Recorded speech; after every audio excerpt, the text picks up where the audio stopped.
Soccer history in the United States has been a long and complex one. The sport was first introduced to the country in 1869 when the first soccer team was formed in New Jersey. Since then, soccer has grown exponentially in popularity, with teams being formed all across the nation. Today, it is one of the most popular sports in America and is played by millions of Americans each year. The roots of American soccer began in 1869 with the formation of a team called the Onagers. This group was made up of young men from Princeton University who had learned about this new game that had recently been created across Europe. They decided to form their own team and play against other local teams from around New Jersey. The game soon spread throughout America as more teams were established in different cities and states throughout the country. In 1885, an official organization known as the American Football Association (AFA) was formed to govern all professional soccer leagues within the United States. This organization worked together with existing football associations from Europe to help create rules for competitive play among professional teams within America's borders.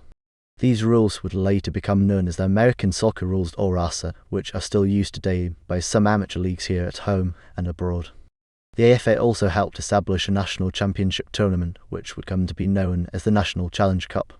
This tournament ran until 1924, when it was replaced by another national championship called the Amateur Cup, which would eventually become what we now know today as the US Open Cup. In addition to these two major tournaments, there were several smaller regional tournaments that were held throughout various parts of America during this time period. However, none achieved quite the same level of success or recognition that either the National Challenge Cup or the Amateur Cup did over their respective lifespans. Throughout this period, there were also numerous attempts at creating professional leagues within America's borders. However, none ever succeeded due to lack of financial backing or public interest for such endeavours at this time, thus leaving American soccer primarily an amateur sport until after World War II, when international attention began turning towards our shores once again due to its growing popularity amongst servicemen stationed overseas during WW2, who brought back stories about how great playing football could be. After WW2 ended, several attempts were made at establishing a professional league here on home soil, but they all failed due largely because they lacked sufficient financial backing or public interest needed for such endeavours at this time.